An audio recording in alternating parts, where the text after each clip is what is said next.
the beginning of the story, we see some members of the tribe hunting a very large animal. They hunt a huge animal so their whole tribe can get enough food and survive. But at this point, an accident occurs. The son of the chief falls down the hill.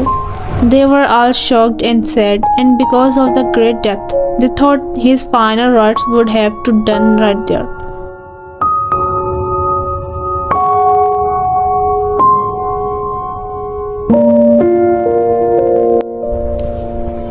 Then they dig a grave nearby, sit there for a while feeling sad, then think about what they should next. After thinking for a long time, they decide that they should go now.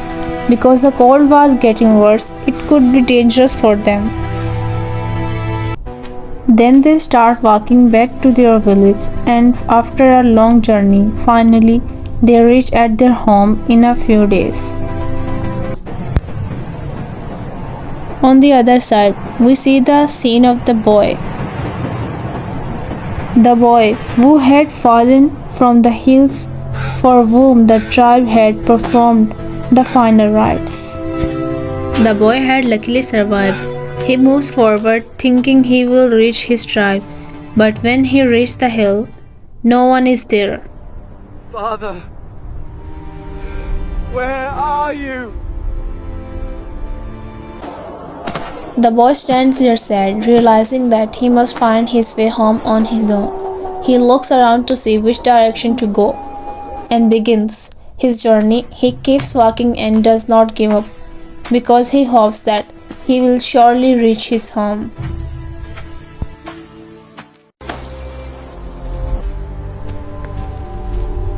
One day, while traveling, the boy heard animals around him. Looking back, he saw wolves coming and started running. He ran as fast as he could to save his life.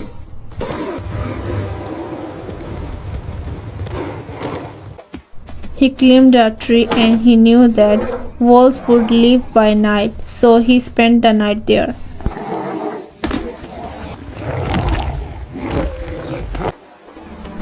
In the next morning, the wolves were gone, but one wolf injured was still there. The boy watched the wolf, thinking about what to do with it. Then he covers its mouth so it cannot harm him. After covering its mouth, he thinking about what to do next. Finally, he decided to take it along on his journey, hoping it might be useful.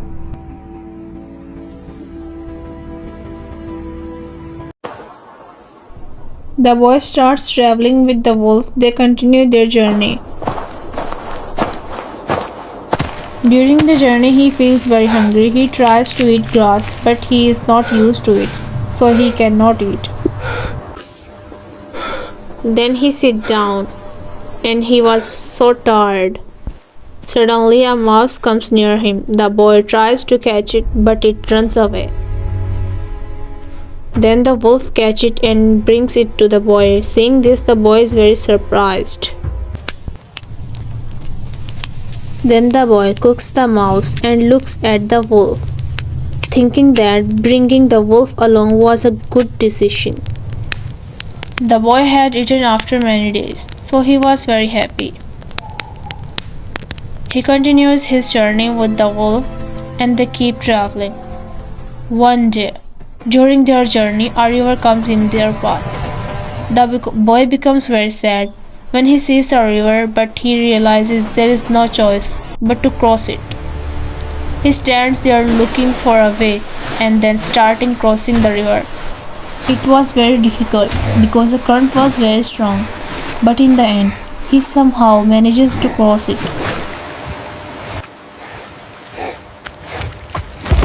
Then they breathe calmly. They were very tired and decided to rest for the night. They light a fire there and go to sleep. During the night, they hear a sound, but when they look, no one is there. Later, the same sound is heard again, and this time they see a wolf in the front of them. Because of the river in between, the wolf cannot attack them. The night passes safely. The next day, the boy continues his journey with the wolf, and both of them keep walking in search of the home.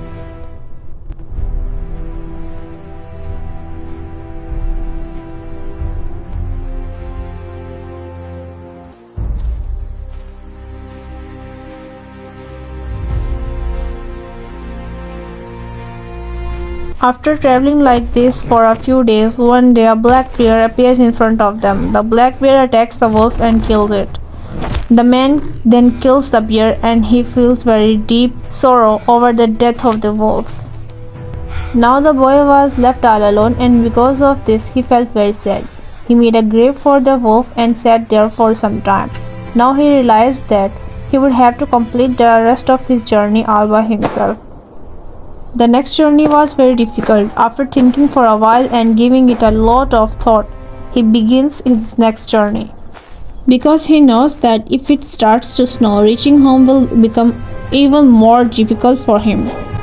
Now the winter season had arrived and snowfall had also begun, making the path even more difficult for him. But he does not lose courage and continues his journey. Now the forest had ended and there was nothing but snow everywhere. In all directions, nothing could be seen except snow.